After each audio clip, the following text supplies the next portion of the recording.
विश्वस्य नेतारं वेत्तारं कर्मभूषुताम् व्यासारं विश्वतत्त्वानां वन्दे सद्गुणलब्धये।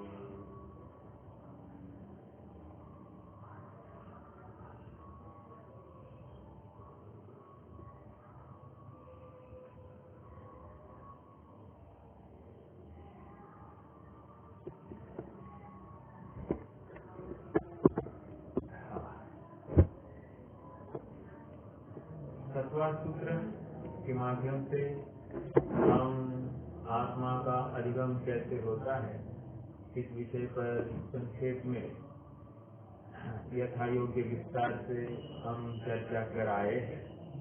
अब प्रकरण ज्ञान का चलेगा। 9वां सूत्र है। उसके पहले चाहो तो हम पहले 8 सूत्रों का एक बार उच्चारण कर लेते हैं और तत्पश्चात आगे बढ़ते हैं। सम्यक दर्शन ज्ञान चारित्राणि मोक्ष मार्ग, ऐसा कहकर मोक्ष मार्ग क्या है इसका एकदम एक योग आचार्य देव ने दिया। फिर प्रश्न आया कि सम्यक दर्शन क्या है, तो कह दिया कि तत्वार्थ प्रधानम सम्यक दर्शनम। फिर उसके आगे उसकी प्राप्ति कितने प्रकार से होती है ऐसा प्रश्न करने के बाद तन विसर्गा दधि गमाद्वा प्रश्न खड़ा हुआ कि तत्वार्थ कितने प्रकार के हैं, तो उत्तर आया 7 प्रकार के। जीवा जीवाश्रव बंध संवर निर्जरा मोक्षा तत्वम। और उन तत्वों का अवगाहन कैसे होता है, जानना कैसे होता है, तो कह दिया नाम स्थापना द्रव्य भाव तत्सन्यास। उनका नामकरण किस प्रकार हुआ, ये 4 निक्षेपों के माध्यम से होता है। फिर और कोई पद्धति है क्या इनको जानने की? हाँ है ना। हाँ, प्रमाण और न्याय के माध्यम से तत्वों को जाना जाता है। प्रमाण समग्र वस्तु को का परिचय कराता है और न्याय यद्यपि समग्र वस्तु को ही दृष्टि में लेता है, लेकिन प्रमाण के विशेष या लक्षण के माध्यम से उसका अवगाहन करता है।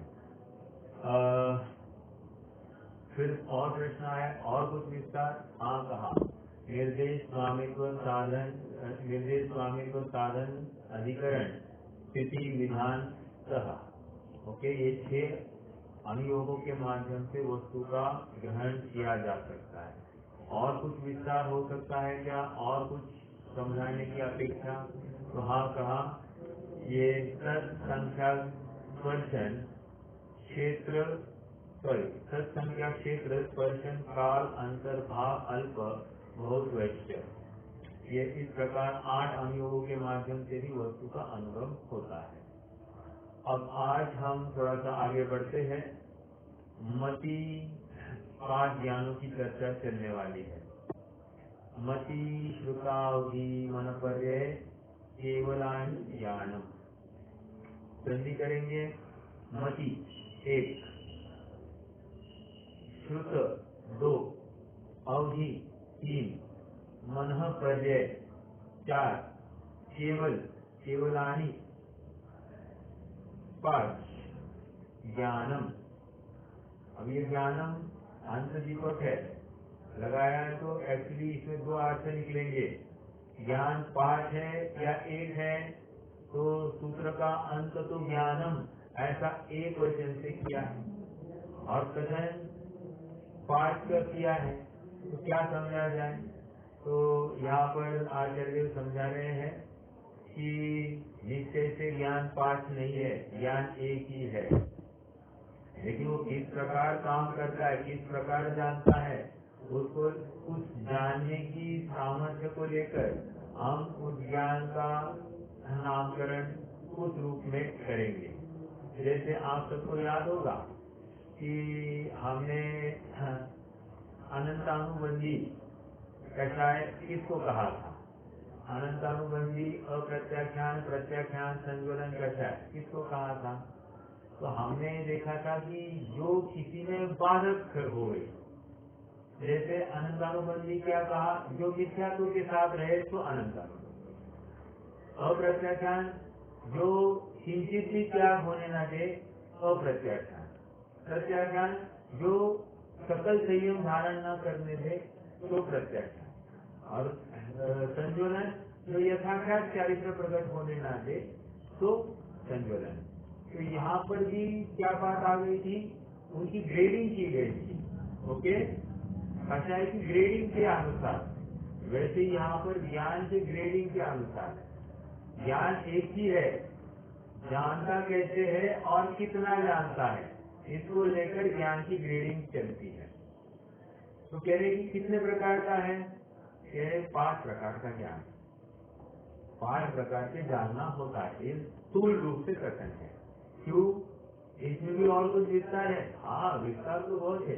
ज्ञान के प्रत्येक समय में जानने की या जानने के सामर्थ्य को लेकर वो अनंत प्रकार का ज्ञान हो सकता है, लेकिन इसको संक्षिप्त रूप से डालने के लिए मति, श्रुत, अवधि, मनोपलय और केवल, ऐसे 5 ज्ञानों में इसका विभाजन किया जा रहा है।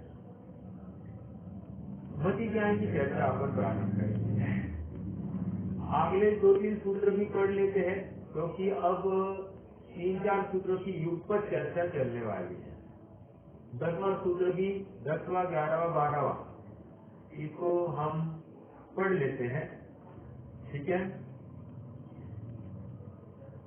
10वां, 11वां, 12वां, 13वां, 14वां, 15वां, एक्चुअली इतने तक अपन पढ़ेंगे आगे। 10वां तत्प्रमाणिक 1, 11वां आद्य परोक्षम, 12वां प्रत्यक्षम अन्यत, प्रत्यक्षम अन्यत। ओके, अगला 13वां मति, स्मृति, संज्ञा, चिंता, विनिबोध इत्यनर्थांतरम। और 15वां अवग्रहे हावाय धारणा। कैसे पढ़ेंगे? अवग्रहे हावाय धारणा। ओके, चलिए 10वां सूत्र की बात करेंगे। सभी करके तत्प्रमाणे, तत् मतलब ये ज्ञान, जिनकी हम अभी पूर्व सूत्र में चर्चा कर आए। तत् वे क्या? प्रमाणे। प्रमाणे ये एक वचन है, द्विवचन है या बहुवचन है? देखो एक बात बोलता हूँ, हिंदी में ना 2 ही वचन होते हैं, एक वचन और बहुवचन, लेकिन संस्कृत में 3 वचन होते हैं, एक वचन, द्विवचन और बहुवचन, त्रिवचन नहीं। ठीक है, जैसे अभी ऊपर हमने ज्ञानम एक वचनी शब्द था,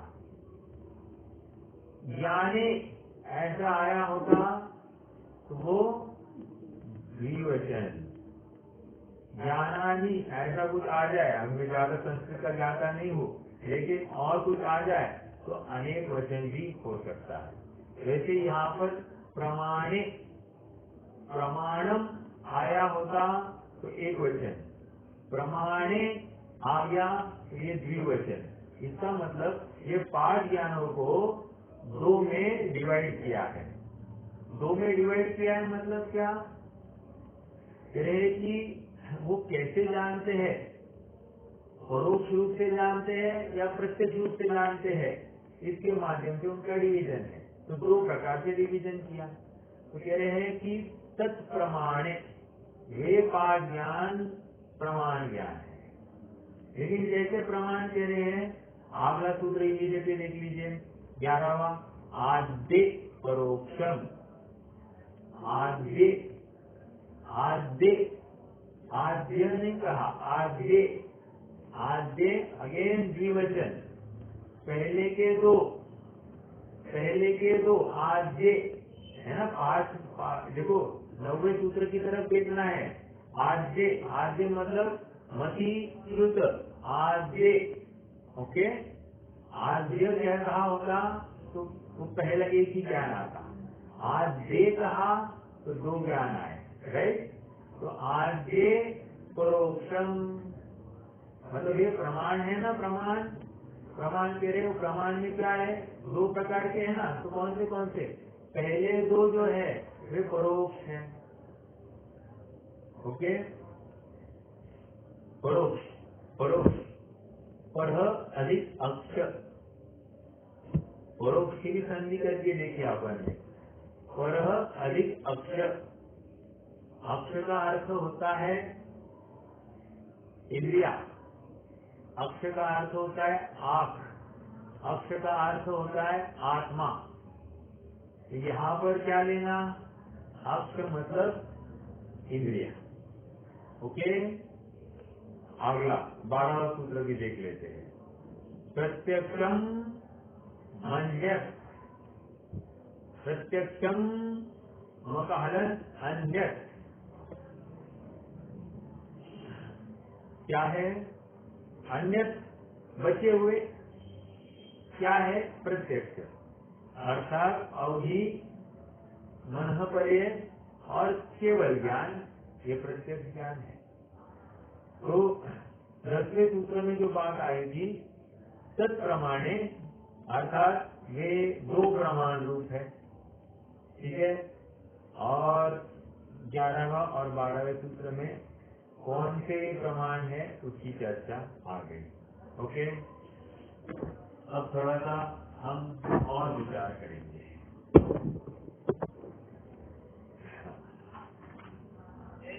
प्रमाण सूत्र में पूछना था, बोलिए ना।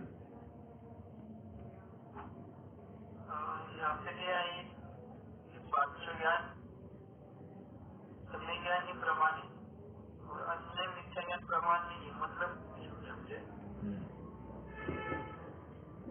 देखिए,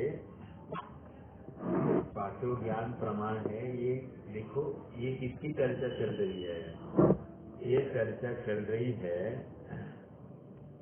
सम्यक ज्ञान की, क्योंकि सम्यक ज्ञान ही प्रमाण होता है, राइट। मिथ्या ज्ञान प्रमाण नहीं होता है, सम्यक ज्ञान प्रमाण होता है, मिथ्या ज्ञान प्रमाणाभास होता है। सम्यक ज्ञान में नए लगते हैं, मिथ्या ज्ञान में होता है नयाभास, आभास होता है, आभास मात्र होते हैं, ठीक है। तो ये 5 ज्ञान की जब चर्चा कर रहे हैं तो ये सम्यक ज्ञान की चर्चा है। और क्योंकि सम्यक ज्ञान ही तो प्रमाण होते, क्योंकि सम्यक ज्ञान ही तो यथार्थ वस्तु को जानता है, मिथ्या ज्ञान थोड़ी यथार्थ वस्तु को जानता है या बताता है। मिथ्या ज्ञान विपरीत वस्तु को भी दिखा देता है, समझ में आ रहा है क्या। तो इसलिए मिथ्या ज्ञान को प्रमाणाभास कहा और सम्यक ज्ञान को प्रमाण कहा। हाँ, नहीं, आपका प्रश्न यही था ना। हाँ भाई, और इसमें फिर जो मिथ्या ज्ञान है, मिथ्या ज्ञान 3 है, कल भी हमने चर्चा की थी। कुमति ज्ञान, कुश्रुत ज्ञान और विभंग अवधि या कुअवधि ज्ञान। तो ये 3 ज्ञान प्रमाणाभास कहेंगे, ठीक है, नॉट प्रमाण, प्रमाणाभास। और इसकी चर्चा आगे चलेगी, अभी तो ये सब सम्यक ज्ञान की चर्चा चलने वाली है, ठीक है। इस प्रकरण में मिथ्या ज्ञान को घुसाना नहीं, मात्र सम्यक ज्ञान की ही बात चलने वाली है। ओके, हाँ जी। अब एक प्रश्न है कि ये क्रम ऐसा क्यों, राइट। मति, श्रुत, अवधि, मन परे, केवल, ऐसा क्रम क्यों दिया। तो इसका उत्तर देखो, सबसे पहले तो कहेंगे भाई सबसे कम अक्षर किसमें है, तो मति इस शब्द में सबसे कम अक्षर है, तो ठीक है। तो सबसे पहला मति, किसी ने तर्क किया, अरे लेकिन शुद्ध में भी तो सबसे कम है, तो शुद्ध क्यों नहीं लिया। तो कह रहे शुद्ध यद्यपि वो ही मति जितने ही 2 ही अक्षर है, ऐसा होते हुए भी शुद्ध में शुद्ध होता मति पूर्वक है, इसीलिए मति ज्ञान को पहले और शुद्ध ज्ञान का क्रम बाद में। एक बात ये हो गई, ठीक है। आगे अवधि, अवधि और एक बात है, एक मिनट।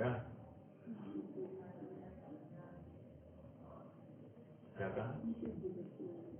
हाँ, और एक बात है कि शुद्ध ज्ञान में मति से विशेष अधिक जानना होता है। जितना मति ज्ञान जानता है उससे अधिक जानना शुद्ध ज्ञान में होता है। अर्थात जानने की सामर्थ्य ज्यादा है, इसलिए असेंडिंग ऑर्डर में दिख रहा है, राइट। मति ज्ञान में कम जानना हुआ, शुद्ध ज्ञान में अधिक जानना होता है, ठीक है। दो बातें हो गई। तीसरा अवधि ज्ञान, अवधि ज्ञान का क्रम क्या है? मन पर्य ज्ञान क्यों है? तो कह रहे अवधि ज्ञान में इसलिए क्योंकि एक तो शुद्ध ज्ञान से अधिक जानता है, एक। दूसरा वह प्रत्यक्ष जानता है, दो। तीसरी बात उसमें कम जीव है। अब ये कम जीव क्यों लगाया यहाँ पर? कम जीव इसलिए लगाया क्योंकि एक मिनट, मन पर्य में कम है, श्रुत में अवधि में ज्यादा है, इसमें अधिक जीव है, ठीक है। मन पर्य की अपेक्षा अधिक जीव है, इसलिए अवधि ज्ञान को पहले लगाया, ठीक है। तो ये और अक्षर की अपेक्षा भी शुद्ध से अधिक अक्षर है, इसलिए अवधि ज्ञान ये तीसरे नंबर पर लगाया, ओके। अवधि ज्ञान अब ये क्या कर रहा है? द्रव्य क्षेत्र काल भाव की मर्यादा लिए जानता है। कैसे जानता है? डायरेक्ट आत्मा से जानता है। किसको जानता है? उज्ज्वल पदार्थ को जानता है, ठीक है। आगे मनोपर्य ज्ञान, मनोपर्य ज्ञान ये मोक्ष मार्ग में ही होता है, एक। इसमें विशुद्धि अधिक लगती है, दो। और तीसरा अवधि से ज्यादा विशुद्धि मनोपर्य को लगती है, इसलिए इसका क्रम आगे। और ये भी प्रत्यक्ष जानता है, दूसरे के मन में स्थित पदार्थ को, वस्तु को जान लेता है, ओके। ये हो गया मनोपर्य ज्ञान। और फिर लास्ट केवल ज्ञान। केवल ज्ञान क्यों? सकलग्राही है, प्रत्यक्ष है, वहाँ पर किसी पर का अवलंबन नहीं, द्रव्य क्षेत्र काल भाव की कोई सीमा लिए नहीं, अनलिमिटेड जानता है, इसलिए उस ज्ञान को अंत में लिखा प्रत्यक्ष, ओके। कौन सा? केवल ज्ञान, ठीक है। तो ये क्रम समझ में आया। इसमें जीवों की संख्या भी थी, विशुद्धि की अपेक्षा भी ज्यादा थी, ओके। और कितने अक्षर है, अक्षर की अपेक्षा भी ये क्रम घटित हुआ। तो इसमें यही समझाया कि सबसे कम अक्षर मति में, उससे शुद्ध में भी कम है, लेकिन मति से विशेष जानता है, मति ने जाने हुए पदार्थ में ही विशेषता लाता है। इस अपेक्षा से शुद्ध ज्ञान को दूसरे नंबर पर रखा। शुद्ध से अधिक विशेष जानने वाला अवधि ज्ञान, प्लस उसमें अक्षर अधिक है, तीसरी बात। और मनोपर्य ज्ञान, अवधि से ज्यादा अक्षर, अवधि से ज्यादा विशुद्धता, इसलिए चौथे नंबर पर। और लास्ट में केवल ज्ञान पूर्ण विशुद्ध है और पूर्ण प्रत्यक्ष जानता है, इसलिए ये अलग कैटेगरी का होने से इसको अंत में लिख दिया, केवल ज्ञान, ओके। ये 5 ज्ञानों का क्रम भी हमको यहाँ पर दिखाई देता है। और एक बात, हमको परिभाषाएं भी देखनी है, लेकिन मैं क्रम और दूसरी बात बोलूं। देखो, इसमें 4 ज्ञान क्षयोक्षम ज्ञान है। ये जो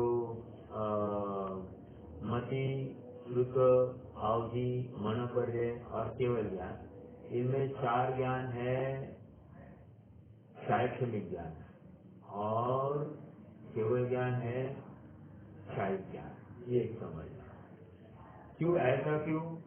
तो कह रहे हैं क्षयक्षमिक ज्ञान इसलिए कह रहे हैं क्योंकि इसमें होती है, इन 4 में होती है देश, घाती, प्रकृतियां।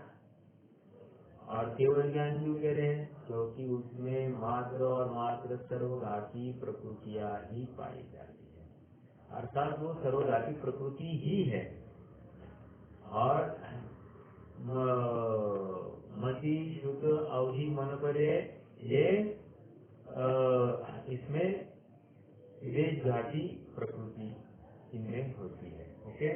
अब देखो देश घाती प्रकृति है मतलब क्या, देश घाती प्रकृति में होते हैं दो प्रकार के स्पर्धक, देश घाती स्पर्धक और सर्वघाती स्पर्धक। जब देश घाती स्पर्धकों का उदय हो तो क्षयोक्षम पाया जाएगा, जब सर्वघाती स्पर्धकों का उदय हो तो क्षयोक्षम नहीं पाया जाएगा, वहाँ पर उदय जनित कार्य होगा, अर्थात सर्वघाती जैसा ही कार्य होगा। ओके, तो ये एक बात समझ। जैसे आज हमको अवधि ज्ञान नहीं, तो अवधि ज्ञान क्यों नहीं, अरे आज अवधि ज्ञानावरण नामक कर्म का उदय चल रहा है, यद्यपि है तो देश घाती प्रकृति, लेकिन ऐसा होते भी उसके सर्वघाती स्पर्धकों का, देखो प्रकृति में होते हैं स्पर्धक, और स्पर्धक बनता है वर्ग से और वर्ग बनता है वर्गणाओं से। ओके, तो आप क्या कह रहे हैं, सर्वघाती प्रकृति में पाए जा रहे सर्वघाती स्पर्धक, इसलिए उदय है, और इसी कारण से जीव को वर्तमान में अवधि ज्ञान नहीं दिखाई दे रहा है। जिस दिन देश घाती स्पर्धकों का उदय आए तो उस समय में अपने आप क्षयोक्षम होगा, और ये जीव द्रव्य क्षेत्र काल भाव की सीमा को लेकर जानना प्रारंभ कर लेगा। ठीक है, तो ये 5 ज्ञानों में हमने क्या देखा, क्षयोक्षम और क्षयिक भाव। क्षयिक भाव केवल ज्ञान को क्यों कहा जा रहा है, क्योंकि केवल ज्ञान में मात्र होता है उदय या क्षय, उसमें देश घाती प्रकृतियां नहीं है, इसलिए वहाँ पर क्षयोक्षम होने की कोई योग्यता नहीं है। ठीक है, तो ये क्षयोक्षमिक ज्ञान और केवल ज्ञान, इसकी भी बात आ गई। हेलो, हाँ बोलिए ना। वो देश घाती और सर्वघाती एक साथ थोड़ा सा समझाएंगे।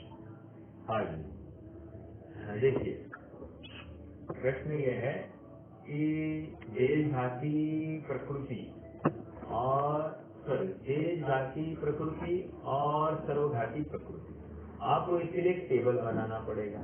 ठीक है, देखो और थोड़ा सा मैं विस्तार कर लूँ आज, चलो विस्तार भी कर लेते हैं।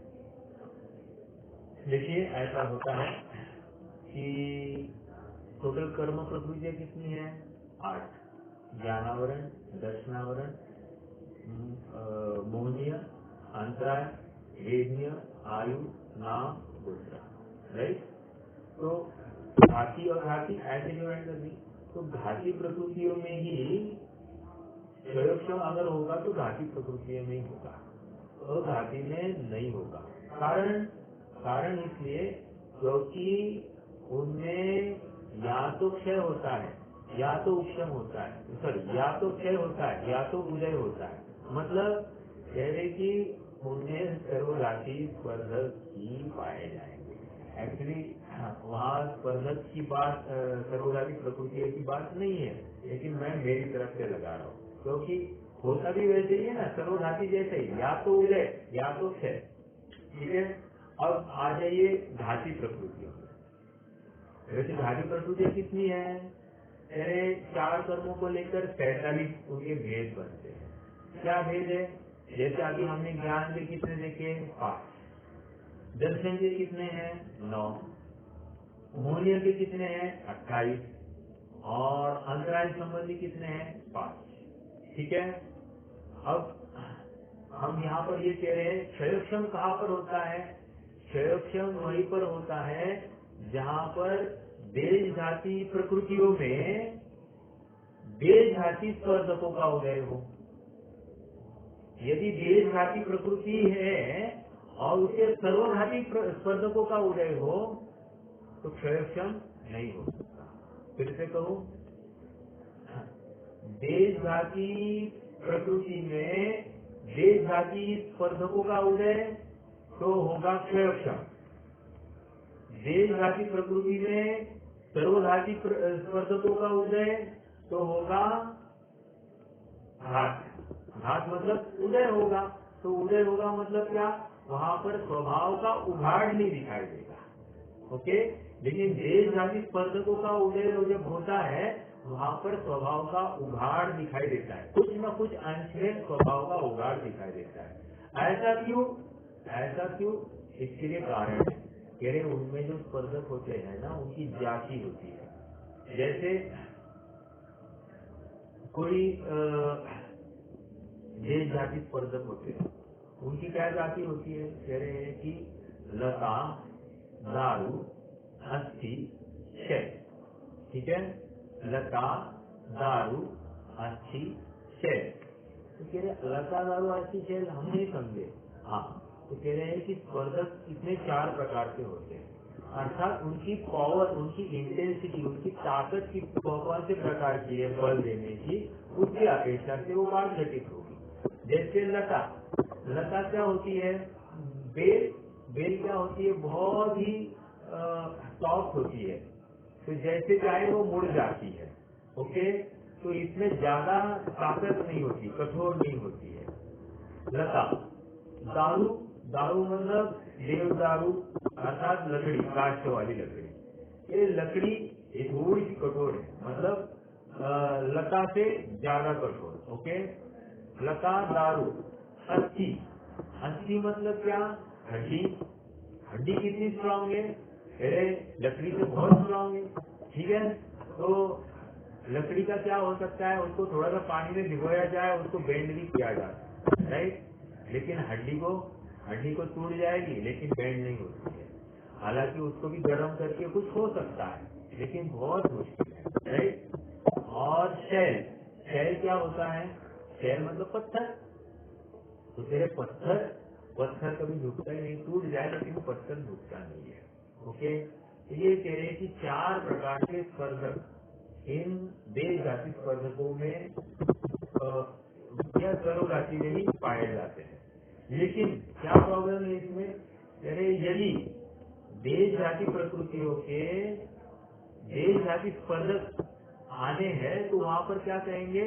लता क्या और दारू का अल्प भाग, लता का पूर्ण भाग और दारू का अल्प भाग, ऐसा जब उदय में आएगा तो कहते हैं कि जीव को क्षयक्षम होगा, अर्थात जीव के स्वभाव का अंश होगा किसी भी। जैसे ज्ञान का स्वभाव, ज्ञान रूपी स्वभाव का उघाड़ क्यों हो रहा है?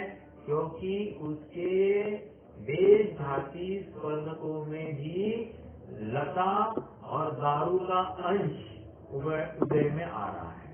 ओके, यदि जीव के ज्ञान में दारू का बहुभाग, अस्थि और क्षय, इनका यदि उदय आता, इसका दारू का बहुभाग, अस्थि और क्षय का उदय आता, तो कहते हैं कि ये जीव के स्वभाव को प्रकट नहीं होने देती।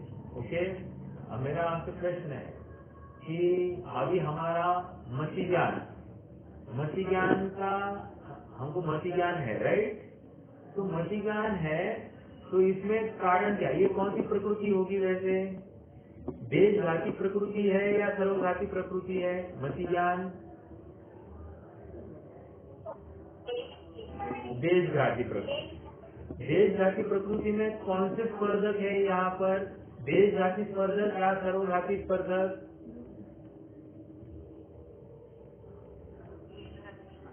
देश जाति स्पर्धक। वैसे देखा जाए तो लता, दारू, अस्थि, क्षय, ये चारों अभी है। अभी मान लो मैंने कोई बंद किया ज्ञानावरण का, तो ज्ञानावरण का जब बंद होता है इस जीव को, तो उसको लेकर मति के लिए कुछ निषेध जाएंगे, कर्म के परमाणु जाएंगे, श्रुत के लिए कुछ परमाणु जाएंगे, अवधि, मनपर्य और केवल सबके लिए परमाणु जाएंगे। लेकिन समझना, मति, अवधि और मनपर्य और केवल, इनके लिए क्या जा रहे हैं? अभी हमारे लिए ये सब जा रहे हैं दारू का बहुभाग, अस्थि और क्षय वाले। ओके, इससे उघाड़ी में आ रहे हैं, राइट। एक बात और मति और शुद्ध में क्या हो रहा है? कह रहे हैं कि लता और दारू इनका ज्यादा है, ज्यादा निषेध इनका है। तो क्या अन्य नहीं है? क्या दारू का बहुभाग, अस्थि और शैल नहीं है?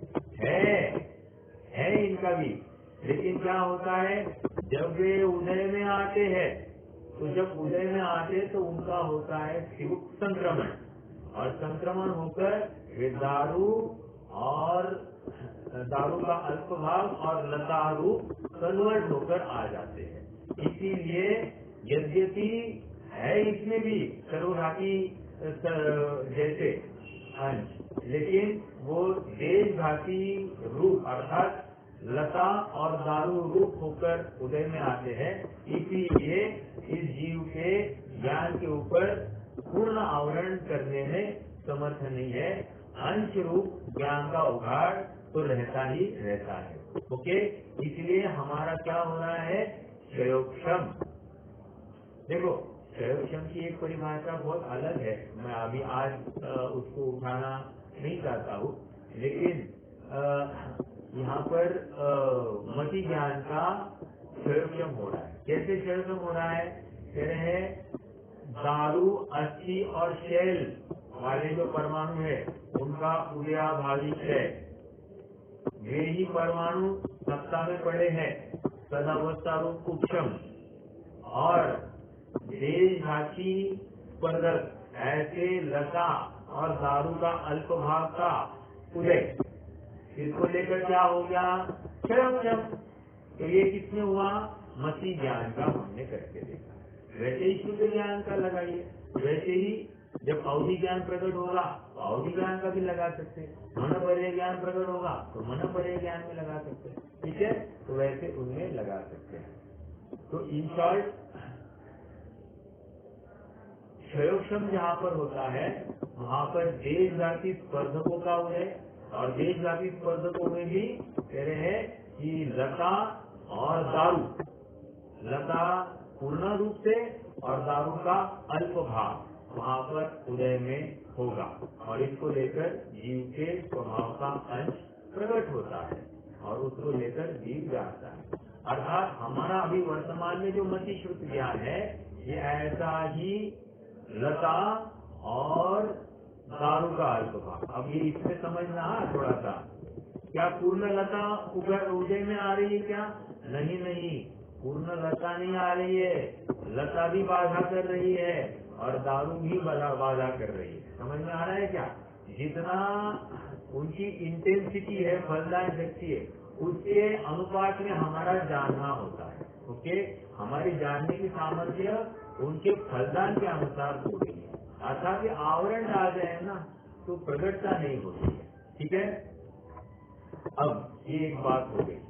अब हम इन ज्ञानों को 43 प्रकृतियों को देश जाति और सर्वजाति में थोड़ा सा डिवाइड भी करके देख लेते फटाफट। ओके, देखिए ज्ञान में लीजिए, ज्ञान में 4 ज्ञान, मति श्रुत अवधि मन पर्य, ये क्या है, ये देश जाति प्रकृतियां। ओके, और केवल ज्ञान ये सर्वघाती प्रकृति, उस साइड में डाल दीजिए। अब दर्शन में ले लीजिए, दर्शन में क्या है, अपन देश घाटी लेंगे ना, पहले देश घाटी में चक्षु और अचक्षु और अवधि अवधि दर्शन, ये क्या होंगे, इनमें देश घाटी प्रकृतियां हैं, ये देश घाटी। ओके, और बचा क्या, केवल दर्शन और 5 निद्रा, निद्रा निद्रा निद्रा, प्रचला प्रचला प्रचला और ध्यान वृद्धि, ये 5 निद्रा है, और केवल दर्शन ये सर्वघाती है, ठीक है। ओके, कितना हो गया, दर्शन के 9 हो गए, ज्ञान के 5 हो गए। आगे अंतराय का ले लेते पहले, अंतराय के पाठों देश घाती प्रकृतियां है, ठीक है, उनमें सर्वघाती प्रकृतियां नहीं है। ओके, तो ये हो गया अंतराय, 5 हो गया अंतराय के, दान लाभ भोग उपभोग ले लिया। अब बचा कौन सा, मोहनीय। मोहनीय में अपन पहले दर्शन मोहनीय लेते, दर्शन मोहनीय में कहते हैं कि सम्यक प्रकृति, संज्ञक मोहनीय प्रकृति ये क्या है? ये है देशघाती, ओके। और संज्ञक मिथ्यात्व एंड मिथ्यात्व प्रकृति ये है सर्वघाती, ओके। ये अपन ने दर्शन मोहनीय का कर दिया काम, एक देशघाती और दो सर्वघाती। अब क्या रह गया? चारित्र मोहनीय में क्या कह रहे हैं? 3 रसायन चौकड़िया, अनंतानुबंधी चतुष्ट, अप्रत्याख्यानावन चतुष्ट और प्रत्याख्यानावन चतुष्ट। ये क्या है? ये सर्वघाती डाल दीजिए। 12 ये उधर गए और बची हुई 12 है या 13? 9 और 4 13 9 बचा है और एक संयोजन चतुष्ट। ये क्या है? ये देशघाती प्रकृति, ठीक है। तो आप अपन टोटल कर दीजिए, टोटल दोनों की देशघाती प्रकृति होगी और सर्वघाती प्रकृति होगी। ज्ञान अपन सर्वघाती का पहले टोटल करते हैं। ज्ञान की 1, दर्शन की 6, कितने हो गए? 7, है ना। दर्शन मोहनीय की 2, 9 हो गए। चारित्र मोहनीय की 12, 9 और 12 21। तो सर्वघाती प्रकृतियां टोटल 47 में सर्वघाती प्रकृतियां कितनी है? 21 प्रकृतियां हैं। और देशघाती प्रकृतियां कितनी है? 26, राइट। 26 है, टोटल करके देख लीजिए 26। तो कह रहे 26 और 21 45। समझने की बात इतनी ही है कि देशघाती प्रकृतियों में ही क्षयोक्षम पाया जाता है, सर्वघाती प्रकृतियों में क्षयोक्षम नहीं पाया जाता है, ओके। वे स्वभाव का घात ही करती है। देशघाती प्रकृतियां ही क्या है? इनमें ही स्वभाव का अंश प्रकट हुआ तो हो सकता है, ओके। आगे हमने यहाँ पर लता दारू अस्थि शैल वाले अंश देखे थे। कहाँ पर? घाती कर्मों में। और घाती में क्या है? कह रहे हैं वहां पर दो प्रकार के होंगे। अगर अशुभ वाले होंगे, घात करने वाले होंगे, तो कहते हैं कि वे नीम, कांजी, हिच, हलाहल। क्या कहा?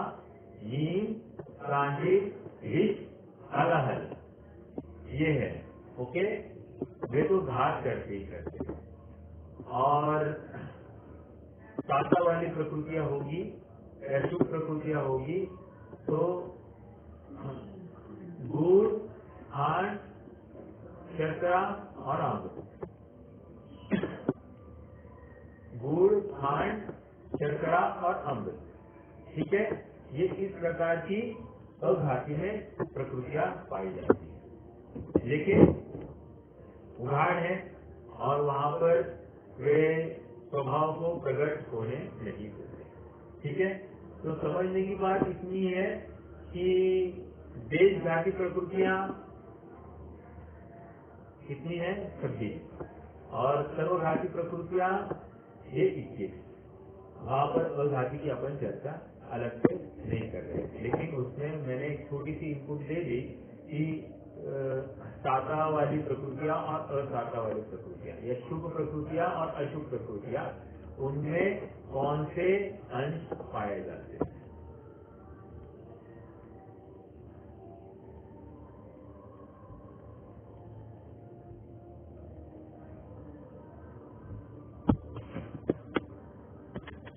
क्षयोक्षम किसके निमित्त से होता है? ये हमने देखा कि जहां पर देशघाती स्पर्धक पाए जाएंगे वहीं पर क्षयोक्षम होने की संभावना है। तो इस न्याय से हम एक नियम तक आ सकते हैं कि जहां पर सर्वघाती प्रकृतियां हैं वहां पर मात्र उदय या क्षय ही होता है, और जहां पर देश घाती प्रकृतियां है, वहां पर उदय, क्षयोक्षम, उपशम और क्षय, ये चारों बातें संभव। ठीक है, चलिए आगे।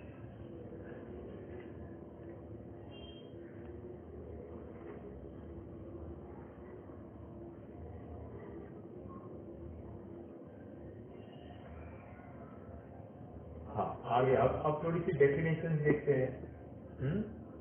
डेफिनेशन देखते हैं। मति ज्ञान की डेफिनेशन। मति ज्ञान किसको कहते हैं, कोई बताएगा? मति ज्ञान की डेफिनेशन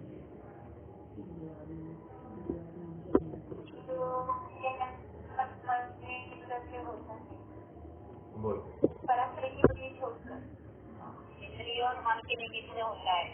राइट। देखो अब यहाँ पर अपन सर्वार सिद्धिकार की मतलब पूज्यपाद स्वामी की अपन विवक्षा यहाँ पर लेंगे। पूज्यपाद स्वामी जो है ना, वे लक्षण या डेफिनेशन के लिए बहुत प्रसिद्ध है। इसलिए आचार्य ने यहाँ तक लिख दिया, प्रमाणम अकलंकस्य पूज्यपादस्य लक्षणम। मतलब क्या, यदि प्रमाण को देखना है तो आप अकलंक स्वामी को पढ़ो, और यदि आप लक्षण को देखना चाहते हैं तो आप पूज्यपाद स्वामी के पास जाओ। ओके, इतना उन्होंने मतलब इतनी ख्याति पूज्यपाद स्वामी। तो क्या है, पूज्यपाद स्वामी ने मति ज्ञान की क्या डेफिनेशन की है? तो कह रहे हैं कि मति ज्ञानावरण कर्म के क्षयोक्षम से एक, प्लस वीर्यांतराय कर्म के क्षयोक्षम से दो, प्लस दर्शनावरण कर्म के क्षयोक्षम तीन, से होने वाले ज्ञान को क्या कहा? मति ज्ञान कहा। कितनी बात है? मति ज्ञानावरण कर्म एक, दर्शनावरण कर्म दो, और वीर्यांतराय कर्म तीन। इनके क्षयोक्षम से जो ज्ञान हुआ उस ज्ञान को मति ज्ञान कहते हैं। तो साहब ये तो डेफिनेशन दूसरे ज्ञान को भी, शुद्ध ज्ञान को भी लगा सकते हैं ना? नहीं ना, शुद्ध ज्ञान के लिए डेफिनेशन नहीं लगेगी। क्यों नहीं लग सकती है? क्योंकि शुद्ध ज्ञान में दर्शनावरण रहता ही नहीं है। समझ में आया? शुद्ध ज्ञान मति ज्ञान पूर्वक ही होता है। दूसरी बात, इसमें शुद्ध ज्ञान में ये डेफिनेशन नहीं लगा सकते, ये मति ज्ञान में ही डेफिनेशन लगी। एक प्रश्न फिर से खड़ा हो रहा है, क्या आपने वीर्यांतराय कर्मों को यहाँ पर मति ज्ञान में क्यों लेके आए? ये कहाँ की बात? तो कह रहे है ना, वीर्य क्या कर रहा है? प्रत्येक गुण को ताकत देता है, एनर्जी देता है, सामर्थ्य देता है। समझ में आया? तो कह रहे हैं वीर्य के बिना ये ज्ञान कोई भी चीज धारण करने के लिए, झेलने के लिए समर्थ नहीं है। वीर्यांतराय कर्म है या उसका क्षयोक्षम है, इसीलिए तो उस अनुपात में ये जो जानी हुई चीज है उसको झेलने में समर्थ है। ओके, इसलिए वीर्यांतराय कर्म का क्षयोक्षम जरूरी है। ओके, यदि वीर्यांतराय का क्षयोक्षम कम, इसकी जानने की सामर्थ्य कम, वीर्यांतराय का क्षयोक्षम ज्यादा, इसकी जानने की सामर्थ्य ज्यादा। समझ में आया? इसलिए वीर्यांतराय तो जरूरी है। एक दूसरी बात, दर्शनावरण का क्या काम? अरे दर्शन पूर्वम ज्ञानम, दर्शन पूर्वक ही तो ज्ञान होता है। तो फिर दर्शन ही नहीं होगा तो ज्ञान काय का होगा? गाड़ी आगे ही नहीं जाएगी, गाड़ी को स्टार्टर ही नहीं मारा है तो गाड़ी चलेगी कैसे? आप कहोगे धक्का मार के उतार के चलेगी। एग्जाम्पल की बात है, ठीक है? गाड़ी को चलाने के लिए उसको स्टार्ट तो करना पड़ेगा। स्टार्ट दर्शन करता है, अर्थात किसी वस्तु को जानने के लिए पहले दर्शन उपयोग चाहिए। दर्शन उपयोगी नहीं हुआ तो ज्ञान काय का होगा? ओके, इसलिए दर्शन उपयोग को क्या कहा है? द्वारपाल की। द्वारपाल मतलब क्या? द्वारपाल अंदर प्रवेश ही नहीं करने दे रहा है वस्तु को। जब प्रवेश ही नहीं करेगा तो राजा ज्ञान कैसे जानेगा। ओके, इसलिए दर्शनावरण का क्षयोक्षम जरूरी है। दर्शनावरण का तीव्र उदय हो या क्षयोक्षम हो, तीव्र हो, तो हमको वस्तु जानने में नहीं आती। समझ में आ रहा है क्या? इसलिए निद्रा में हम जितनी भी बातें, जितने भी स्वप्न आदि देखते हैं, आगे एकदम सब व्हाइट वॉश हो जाता है। क्यों? दर्शनावरण का तीव्र उदय होता है ना। निद्रा निद्रा निद्रा, प्रचला प्रचला प्रचला, ज्ञान रोधी, इनमें से कोई भी सेवा हो, इसको लेकर जीव को आगे कहाँ बढ़ रहा है ना। अब देखिए, ओमा में पड़ा जीव है, उसकी क्या बात होगी? उसके दर्शनावरण का तीव्र उदय है। समझ में आ रहा है क्या? यद्यपि ज्ञान चेतना है, लेकिन दर्शनावरण का क्षयोक्षम बहुत गाढ़ा है और उसको लेकर ये जानने में असमर्थ, अर्थात ज्ञान ही प्रकट होने में पात्र नहीं है। राइट? उसी समय में साइमल्टेनियसली क्या होगा? वीर्यांतराय का भी क्षयोक्षम बहुत गाढ़ा और ज्ञानांतराय का भी क्षयोक्षम बहुत गाढ़ा, ये सब साइमल्टेनियसली चलेगी। देखो, और एक बात, जो ज्ञान के बंध के कारण कहे ना, वही दर्शन के बंध के भी कारण कहे। एक बात। दूसरी बात, आप देखोगे कि ज्ञानावरण की स्थिति और दर्शनावरण की स्थिति भी एक जितनी ही है। ओके, मान लीजिए, और ज्ञानावरण में जो निषेध आते हैं उतने निषेध दर्शनावरण में भी आते हैं। डिवीजन उतना ही होता है, कम ज्यादा नहीं होता है। मतलब निषेध आने की संख्या भी दोनों की अपेक्षा नहीं, दोनों की स्थिति नक्की, दोनों के निषेध नक्की, दोनों का उदय में यथा योग्य सिंक्रोनाइजेशन भी नक्की है। समझ में आया? हाँ, ये इतनी बात तो है। लेकिन देखिए ना, दर्शनावरण का क्षयोक्षम ओके, मतलब विशेष, अभी हमारी जागरूकता हो, लेकिन ज्ञान में पुरुषार्थ नहीं किया तो गया काम। समझ में आया? तो ज्ञान भी उतना ही, उसका उपयोग रूप व्यापार जो है वो अगर ठीक होगा तो ही वस्तु ठीक से जान पाएगा। वो ज्ञान में उपयोग का व्यापार ठीक नहीं होगा, विपरीत जगह पर होगा, ये वस्तु को यद्यपि दर्शनावरण का क्षयोक्षम है, यद्यपि वीर्यांतराय का क्षयोक्षम है, ऐसा होते हुए भी ये जान नहीं पाएगा। समझ में आया? ऐसा हो सकता है। तो उपयोग में क्या है ज्ञान के, वो जरूरी है। हाँ भैया, प्रश्न है क्या?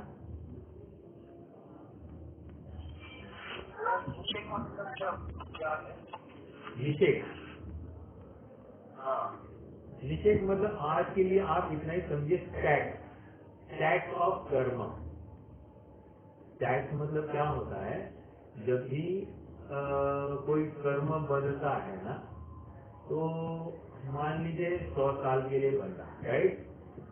तो 100 साल के लिए बनता, तो वो उदय में कैसे आएगा? मान लीजिए 1 साल के बाद, एग्जाम्पल दे रहा हूँ मैं, ऐसे नहीं, 1 साल बाद, मतलब आबादा काल को छोड़ने के बाद में 1 साल एक समय से वो उदय में चालू हो जाएगा।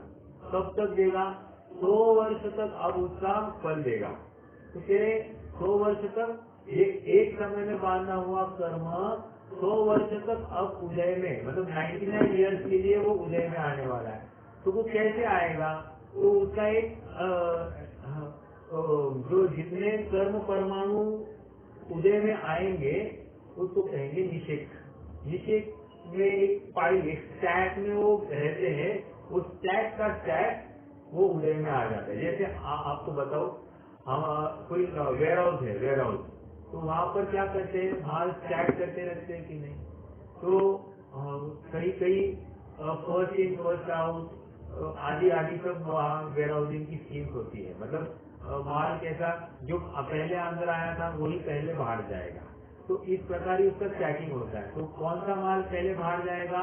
जो पहले आया था। यहाँ पर वैसी बात नहीं है, लेकिन स्टैकिंग मतलब क्या? माल उठाना और बाहर लाना। ओके, हाँ, गड्ढे में, एक गड्ढे में वहाँ पर कर्म परमाणु होते जो उदय में आकर फिर जाते। तो निषेध मतलब क्या? मान लीजिए अभी एक वर्ष और एक समय का 1000 परमाणुओं का निषेध है, टैग है। फिर एक वर्ष 2 समय का 2000 परमाणु का निषेध। एग्जाम्पल की बात है, कम भी हो सकते, ज्यादा भी हो सकते। ये इस प्रकार के टैग तैयार होते हैं। तो होता क्या है, एक वर्ष और 2 समय के परमाणु एक वर्ष और एक समय के परमाणु के स्टैक में आकर मिलते नहीं है। वो एक वर्ष और 2 समय के बाद में ही वो उदय में आएंगे। ये उनका निश्चितीकरण होता है। तो ये स्टैक होते हैं, इसी को हम निषेध कह रहे हैं। और याद रखना, ये तो हमने एक कर्म की बात करी। हमने अनादिकाल से कितने सारे कर्म जो सत्ता में पड़े होंगे, आज तक उदय में आए होंगे या आने हैं, सत्ता में पड़े जो उदय में आएंगे। कोई भी कर्म कभी भी उदय में आ सकता है, वो तो आ ही सकता है। प्लस आज हम अलग से बांध रहे हैं, प्रत्येक समय में बांध रहे हैं, सबका इकट्ठा हिसाब होकर एक समय में आता है, वो अलग बात है। लेकिन निषेध मतलब कर्म परमाणु का स्टैक। ओके, चलिए और कोई प्रश्न है किसी को? ये पूछना था, जैसे में और हम बोलते हैं कि ज्यादा अगर सोए वगैरह तो कुछ प्रकार के नीचे क्या फिर वो मन ज्यादा हो, तो वो जैसे मिथ्यात्व में रहा तो वो इसको कर्म में होगी। तो क्या करना है, सोने देना। ये भी सब्जेक्ट वो के लिए ऐसा बोला है। देखो, मैं आपको थोड़ा सा बताऊँ।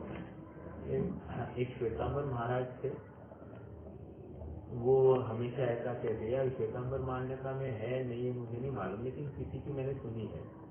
वे ऐसा कहते थे कि जागरूक अवस्था में तो पाप करते रहता है, उससे अच्छा सो जाए, ठीक है, सोएगा तो एटलीस्ट पाप तो नहीं करेगा। समझ में आया क्या आपको तक?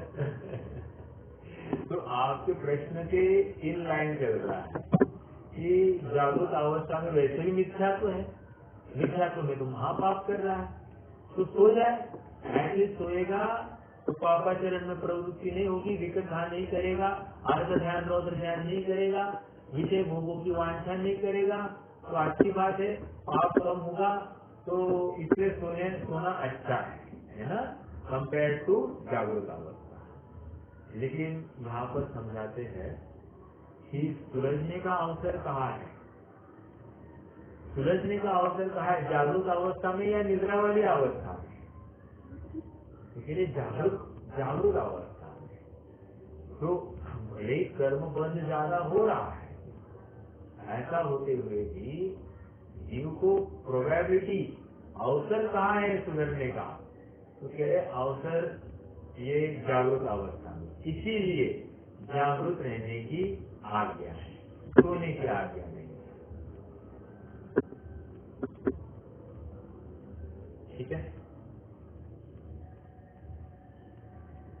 चलिए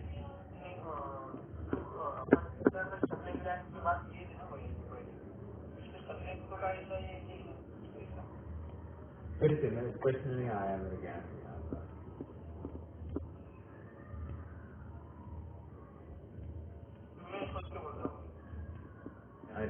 ठीक, देखो अब क्या बात हो गई थी अपनी, हमने सर्वघाती स्पर्धकों की भी चर्चा की, देशघाती स्पर्धकों की भी चर्चा की, सर्वघाती प्रकृतियां और देशघाती प्रकृतियां, इनकी सब चर्चा हो गई। और अब ये हमने मति ज्ञान की हम डेफिनेशन देख रहे हैं। डेफिनेशन में हमने देखा कि दर्शनावरण का क्षयक्षण, मति ज्ञानावरण का क्षयक्षण और वीर्यांतराय का क्षयक्षण, समझ में आ रहा है? देखिए और थोड़ा सा बताओ। अब मान लीजिए मेरी आंखों के सामने एक रुमाल रखा जाए, ठीक है, तो रुमाल रखा गया तो ये क्या हो गया, रुमालावरण, अर्थात रुमाल मति ज्ञानावरण का उदय है, इसलिए उस पार में दिखाई दे रहा। एक तो उसी समय में क्या होगा, मेरे ज्ञान में जानने की सामर्थ्य भी कम होगी, अर्थात वीर्यांतराय का भी क्षयोक्षम वहाँ पर काम करेगा। उसी समय दर्शनावरण का भी, चक्षु दर्शनावरण का भी उसी जाति का उदय होगा, उदय ही कहूंगा मैं, क्षयोक्षम ही है, तीव्र क्षयोक्षम होगा, तो कम क्षयोक्षम होगा, ज्यादा क्षयोक्षम में तो ज्यादा जानना होता है, कम क्षयोक्षम होगा, तो उसको लेकर ये जान नहीं पाएगा। समझ में आया? तो ये तदनुरूप सब एक साथ वहाँ पर दिखाई देंगे। देखो मैं द्रव्य संग्रह की भी कक्षा मैंने ली थी, तो उसमें भी वहाँ पर बताया था, मान लीजिए एक चश्मा है अपने को, राइट? तो चश्मा है, चश्मा पहनते हैं तो ज्यादा दिखाई दे रहा है, चश्मा हटाते हैं तो कम दिखाई देता है। तो समझना क्या है? समझना क्या है? चश्मा पहनने से ज्यादा जाना या उस समय में क्षयोक्षम अधिक था? कैसे पूछू? हाँ, क्षयोक्षम अधिक है। देखो मतलब क्या, चश्मा हटाया तो कम दिख रहा है, चश्मा लगाया तो ज्यादा दिख रहा है। सिर्फ चश्मा छोड़ दो ना, हम दूरबीन से देख रहे हैं या माइक्रोस्कोप है, माइक्रोस्कोप से देखते हैं तो हमको सूक्ष्म सूक्ष्म सब बातें दिखाई देती है, और माइक्रोस्कोप हटा देते तो कुछ भी नहीं दिखाई देता। तो क्या समझना, अभी तो मैंने चश्मा भी हटा दिया, लेकिन कह रहे हैं कि यहाँ पर भी क्षयोक्षम अधिक हो गया है, तब जानने में आ गया है, राइट? तो क्षयोक्षम कौन सा?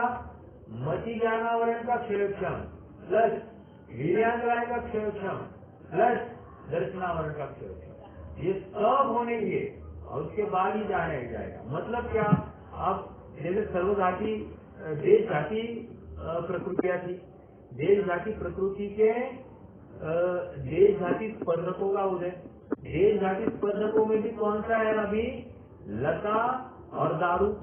अभी लता और दारू भी ऐसा विशेष अनुभाग कि जिसका निमित्त पाकर इसको अधिक जानने की सामर्थ्य हो रही है इसके ज्ञान में। ओके, और जैसे ही वो सूक्ष्मदर्शी यंत्र हटा दिया तो लता और दारू का तीव्र अनुभाग उदय में आया, तो इसको लेकर बिल्कुल जानने में नहीं आ रहा है या कम जानने में आ रहा है, जो कुछ होगा।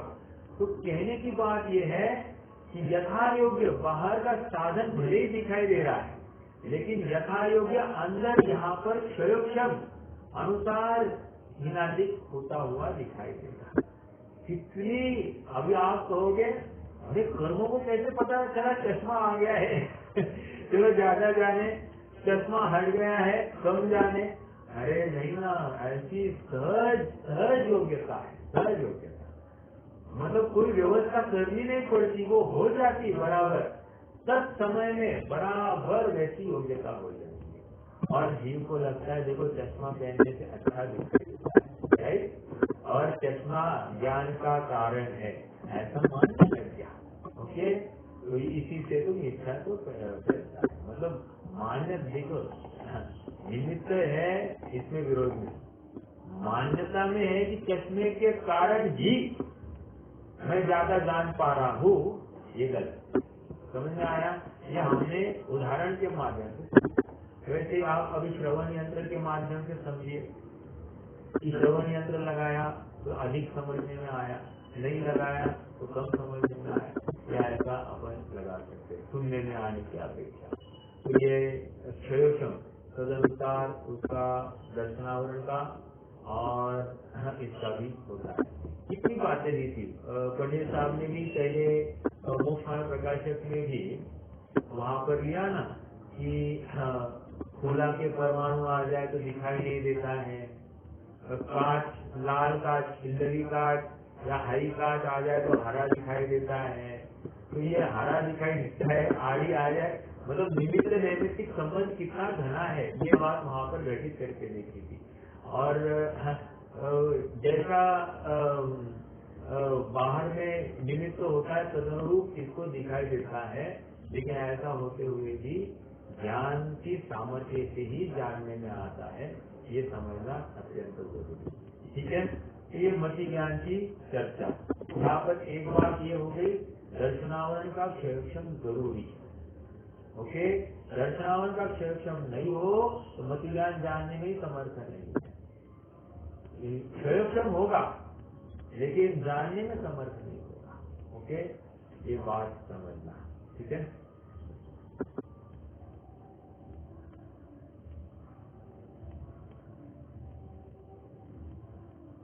चलिए अब श्रुत ज्ञान का डेफिनेशन देखते हैं।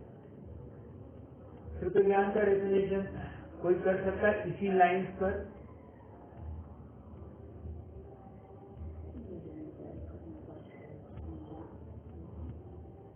इसी लाइन पर जैसे मति ज्ञान का किया वैसे श्रुत ज्ञान का कोई डेफिनेशन बना सकता है क्या?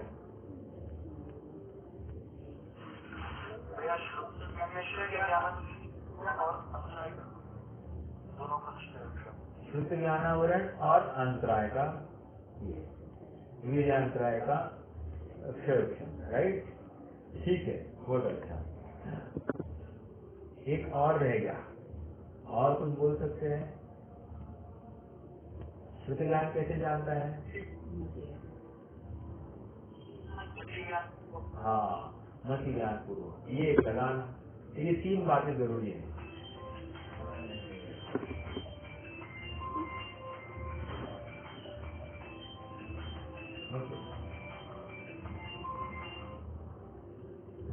देखो तो क्या कह रहे हैं, आवाज आ रही मेरी?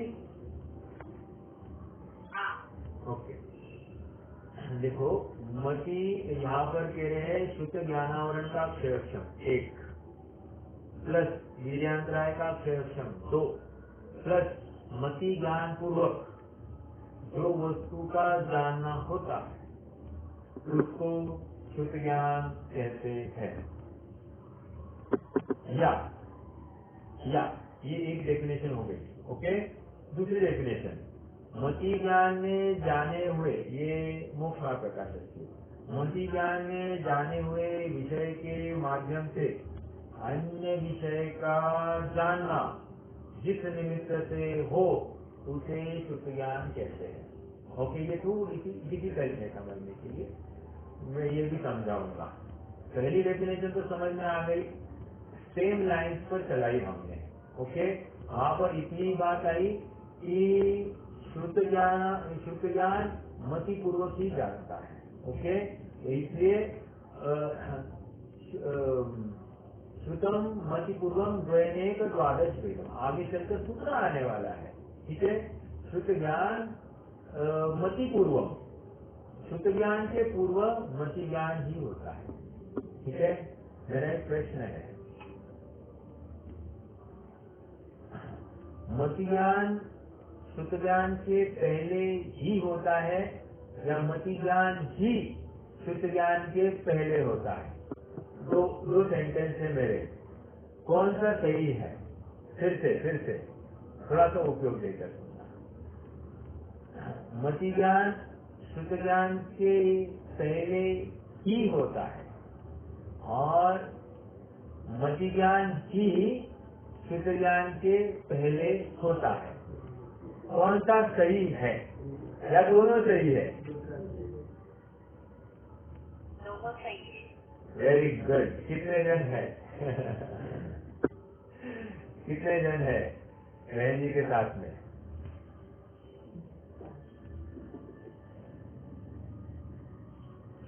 पहला वाला बराबर है। पहला वाला बराबर है। ओके, मैंने क्या बोला था पहला वाला?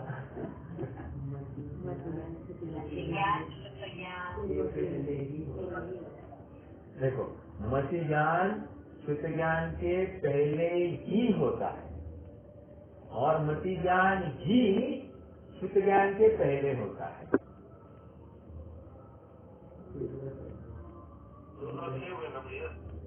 अरे यही तो खेल है, शब्दों का खेल है भैया। दिखता तो सेम है लेकिन है नहीं, इससे तो भाव कम ज्यादा चलते हैं। दिखने के लिए पैकिंग दोनों का एक ही दिखाई देता है, लेकिन एक जी होता है, एक ओ होता है। एक डुप्लीकेट और एक ओरिजिनल। करेक्ट, सेकेंड वाला करेक्ट है। देखो देखो देखो, मैं बताता हूँ। देखो, मति ज्ञान के बाद में शुद्ध ज्ञान हो जरूरी नहीं है। मति ज्ञान के बाद में मन पर्याय ज्ञान हो, अवधि ज्ञान हो, कुछ भी हो सकता है, ठीक है। लेकिन मति शुद्ध ज्ञान के पहले मति ज्ञान ही होता है। समझ में आया क्या? या मति ज्ञान के बाद में फिर से दर्शन हो, ऐसे भी हो सकता है। पॉसिबल है क्या?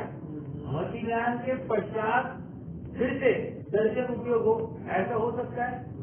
कितने जन हाँ बोल रहे हैं? हाँ, हो सकता है, हो सकता है, बिल्कुल हो सकता है। मति ज्ञान जैसे देखो,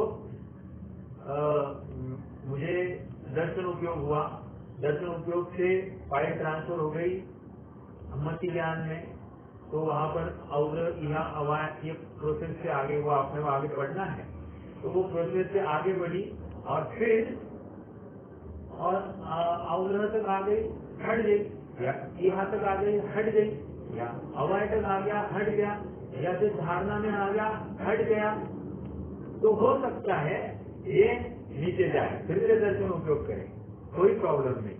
या और विषय जानने के लिए वो ज्ञान प्रेरित हुआ होगा, तो फिर फाइल ट्रांसफर हो जाएगी शुद्ध ज्ञान में।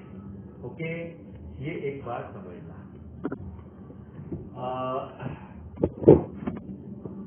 एक बात ये हो गई है ना। आगे बढ़ते हैं। का भी मति ज्ञान है ना? हाँ, ये भी एक बहुत बड़ा प्रश्न है। देखो, मैं एक बार ना, घटना ही है, एक बार मैं कहीं सभा लेने गया था, तो वहाँ पर उन्होंने, वो बहनें थी, उन्होंने कहा कि मात्र जो सुनकर ज्ञान होता है तो शुद्ध ज्ञान, ओके, बाकी एक इंद्रिय आदि को शुद्ध ज्ञान नहीं होता, उनको मात्र मति ज्ञान होता है। ये बात वहाँ पर उन्होंने रखी थी। तो ये जो कथन है ना, जो सुनकर ज्ञान होता है तो शुद्ध ज्ञान, ये स्थूल कथन है, रूढ़िवश कथन है। ओके, अगर ऐसा मानेंगे तो फिर जिनके कर्मेंद्रिय नहीं है उनके शुद्ध ज्ञान नहीं होने की प्रॉब्लम खड़ी हो जाएगी। तो यहाँ पर जिनवाणी में तो यह आया है कि मति और शुद्ध से युक्त ये जीव हमेशा रहता है। और आपको याद होगा, याद नहीं है तो अब मैं अपन जो शुद्ध ज्ञान के भेद करने वाले हैं, वहाँ पर अक्षर नामक शुद्ध ज्ञान या पर्याय नामक मति ज्ञान और पर्याय नामक शुद्ध ज्ञान, ये पर्याय पर्याय समास, अक्षर अक्षर समास याद है क्या? किसी को याद है थोड़ा सा?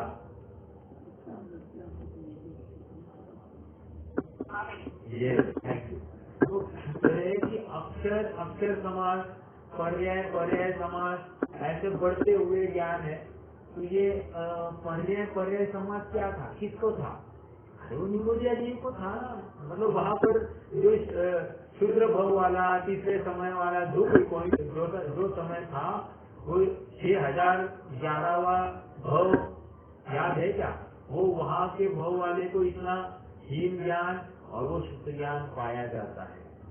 समझने की बात इतनी है कि शुद्ध ज्ञान एक इंद्रिय क्या निरोध अवस्था में भी बरकरार है, नहीं तो फिर ये शुद्ध ज्ञान का प्रकार कैसे घटित होगा? समझ में आ रहा है क्या? शुद्ध ज्ञान का ये अक्षर अक्षर समास, पर्याय पर्याय समास ये किसमें घटित होगा? पर्याय पर्याय समास तो वो एक इंद्रिय से लेकर असंग तक के लिए तो घटित हो रहा है। समझ में आ रहा है क्या? हमारे में तो मान लीजिए अक्षर अक्षर समास आ गया, लेकिन वो पहले के में माने वो तो उनके लिए तो घटित हो रही है। और इस न्याय से शुद्ध ज्ञान उनके होना संभव है, ऐसा हमको अनुमान से ये यहाँ से दिखाई देता है। ठीक है, नहीं तो वो किसमें घटित कराएंगे आप? ये प्रश्न खड़ा होगा।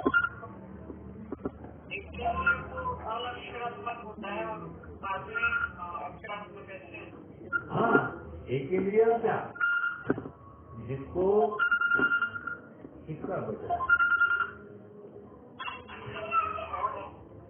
बहन जी आप मैं हाँ ये कह रहा था, हाँ आपका जो प्रश्न है कि एकेंद्रिय को अनक्षरात्मक नहीं, असंगीत का, असंगीत मतलब 4 इंद्रिय तक का अनक्षरात्मक कहा और उसके आगे अक्षरात्मक कहा। कर्मेंद्रिय जहाँ पर आएगा ये कर्मेंद्रिय जहाँ पर आएगा वहीं पर अक्षरात्मक कहा जाएगा। आगे चलकर आपने को शुद्ध ज्ञान का भेद आएगा, अपन वहां पर करेंगे इसकी चर्चा, ठीक है। हाँ जी, एकेंद्रिय ही नहीं बाकी सब में भी पाया जाता है। ओके, हाँ अनक्षरात्मक, अनक्षरात्मक हाँ उनके दोनों हैं, अक्षरात्मक तथा अनक्षरात्मक। जैसे माँ माँ बच्चे की भाषा को समझती कि नहीं, बच्चा माँ की भाषा को समझता है कि नहीं। माँ ने आके एकदम इतना ही कर दिया तो काम हो गया ना।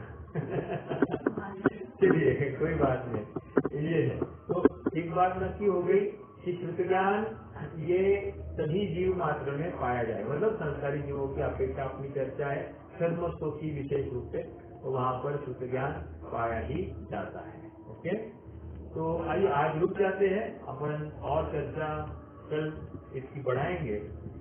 जुड़े रहिए, और कोई प्रश्न होगा आपका तो स्वागत है, कुछ भी प्रश्न कर सकते हैं।